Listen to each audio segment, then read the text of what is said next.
na pinagbangga ng tadhana ang ngayoy bagong kasal mula Bacolod City. Nagkakilala raw kasi sila ng masangkot sa aksidente ang mga sasakyang minamaneho nila.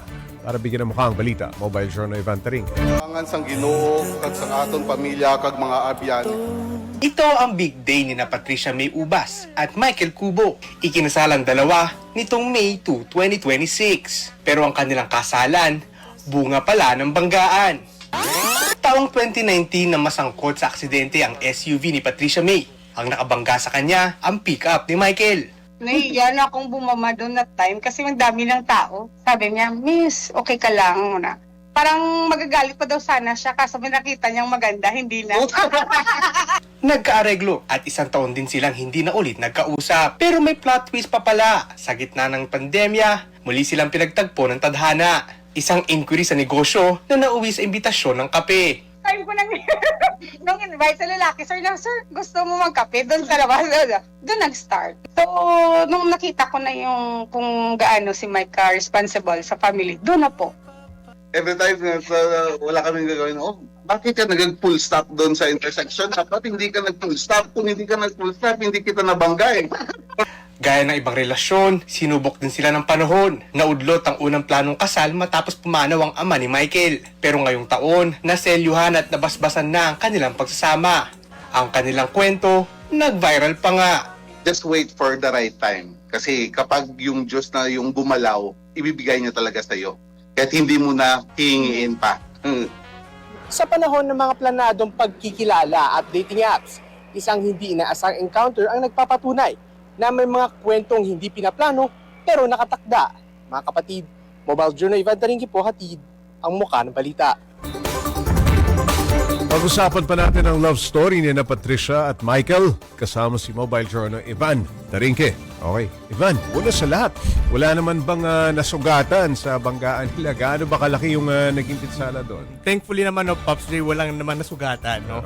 Minor lang naman daw yung bangga, pero still, naging ano siya, parang nagkaroon kasi ng commotion yung mga tao eh. Dahil syempre, nagkaroon ng banggaan. So usually kasi, Pops J, iniisip ng mga tao, may galit kagad, mag-aaway kagad yung mga nasangkot.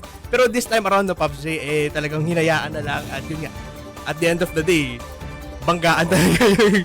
Pero ang lakas nitong si Michael, no? Si Patricia pa mismo nagyayang magkapi sila. Ha? Kaya nagkaigihan. Ano? Tama ka dun, Pops J. Dahil sa isang business idea, Pops J. Ayun. Ano ba yung business idea nila? Si Miss Patricia, Pops J, no, naisipan kasi niya magbukas ng isang laundry shop, no? Etong si Sir Michael, meron siyang hawak na property na siya nagmamanage. So, kinontak siya ni Miss Patricia at doon na nga, Pops J, nagsimula yung usapan hanggang sa nauwi na nga sa pag-aya nila ng kape, Pops J. Yung maigsi ng kwentuhan, talagang lumawig pa, no?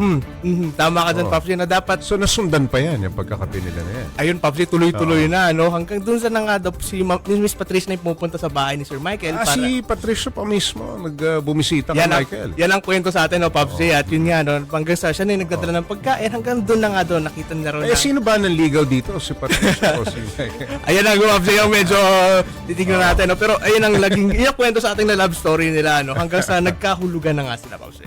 Ayun. Evan, ano naman daw ang reaksyon ng mga kaanak nila? Anong nalaman yung kwento nila? Siyempre, ito ba yung nakakabangga mo? Alam mo, Pops J, ang nakakatawa dyan, yung nanay pa ni Miss Patricia, yung parang naging daan. No? Dahil nga doon sa nagbanggaan, itong nanay ni Miss Patricia, siya yung nagbigay ng calling card ni Miss Patricia doon kay Sir Michael. Para matawagan. Para magkaayos lang talaga. Siyempre, initially, yun ang punto. Diba? Tama ka doon, Pops J. Pero at kinabukasan daw, inad daw siya sa Facebook ni Sir Michael at doon nagsimula. After 1 year daw, Pops J, no, walang usap. Pero dahil nga doon sa business idea, saka sila nagkausap ulit. Nung nangyari yung banggaan incident, may kasama ba sila noon? Actually, Pops J, wala. No? Wala. Biglaan lang daw talaga. Kung di, ang kwento nga daw, kung di lang daw talaga nag-full stop si Miss Patricia doon sa intersection, walang banggaan na mangyayari. At baka siguro walang kasal na nangyari, Pops J. Ayun. Sino ba may kasalanan sa dalawa? Alam mo, Pops J, aminado si Sir Michael, no? Inamin niya, siya may kasalanan. Inamin niya, Pops J, siya may kasalanan.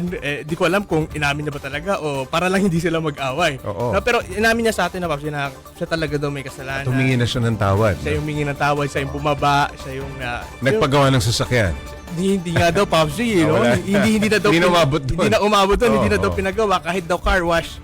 Sasagutin naman daw niya pero hindi na daw umabot doon. Nag-viral itong kwento ni na Patricia at Michael. Ano usually yung mga komento ng mga nakakapanood? Alam mo, Pops J, nakakatuwa kasi ito daw yung tinatawag na organic encounter. No? yan yung hinahanap ng mga Gen Z ngayon, ng mga millennials, no? Dahil nga medyo advanced na nga yung mundo natin, ito organic na organic talaga, no, Pops J? Parang pinagtadhana, no? Parang kwento sa isang K-drama. Oo. No, Pops J, ganun yung dati nga nung kanilang love story, Pops J. Talagang hindi mo inaasahan na mangyayari. Aksidente talaga, literal. Okay, pero wag naman sana nating i-encourage yung mga naghahanap ng magiging forever nila na bambabangga. Di ba? Tama ka din, Pops J. Oo. Sabi na naman nila, it just happens lang talaga. Talagang misfortune Oo. na nabanggaan. Pero yun nga, payo nila, wag naman daw sana madaliin yung Oo. paghahanap nga ng kapartner na ikakasal, no? Dahil darating naman daw yan, wag lang sana dumating sa banggaan ulit or other extreme na type of pag-meet up, no, Pops J? Diba, natanong ba natin dun sa dalawa, kay Michael at Patricia, kung ano talaga yung kaya sila nag-click, ano yung pinagkasundo nila? Pops J, Oo. according sa kanila, simula daw talaga nung parang nakikita bumibisita si Miss Patricia kung sila Sir Michael, nakita niya kung paano i-take care ni Sir Michael at yung kanyang pamilya, kung paano niya alagaan. So doon daw talaga na parang ito na siya. Si Michael, anong nagustuhan kay Si Patricia? Sir Michael naman, Oo. ganun din, no, Pops J, maayos, maganda yung pakikisama ni Miss Patricia sa kanyang pamilya. Oo. So doon parang nag-click sila dahil doon. Kaya naman ngayon, no, Pops J, actually nagta-travel na sila around the world. And isa yan doon sa mga talagang nakikita natin sa kanila kung doon sa kanilang bayay, Pops J. Okay, maraming salamat, Mobile Journal Ivan Tarinque.